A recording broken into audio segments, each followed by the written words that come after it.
দর্শক টাইগার যেন রেগে গিয়েছেন, টাইগার অনেকটা রেগে গিয়েছেন এবং ক্ষিপ্ত হয়ে কথা বলছেন। আমরা দেখেছি এই মুহূর্তে টাইগার হলো আপনাদের ভিউ ব্যবসার জন্য ভালো হবে, তাই তো? হারলে সেই সময় আপনাদের ভিউ ব্যবসা, আপনারাই বাংলাদেশ ক্রিকেট ধ্বংসের মেইন মূল। ব্যবসা বাদ দেন, খারাপ সময় বাংলাদেশের সামনে থাকেন, ভিউ ব্যবসা করেন না। আপনারা তো খারাপ হইলে বাংলাদেশে ধ্বংস করার মেইন কারিগর এই ভিউ ব্যবসায়িক গুলো। আজকে পানির বোতলের যে একটা অভিযোগ শুনেছি, আপনার হাতে পানির বোতল দেখছি, আসলে পানির বোতল কত করে কিনেছেন? ভেতরে কত পানির বোতলের দাম?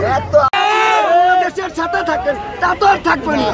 হ্যাঁ, বাংলাদেশ আনলে এই সময় আপনাকে ভিউ ব্যবসা ভালো হয়, তাই না? খারাপ সময় আপনারা আরো বাংলাদেশে সাপোর্ট করবেন, তাই না? আরো বাস দেওয়ার জন্য বইয়ে থাকেন না।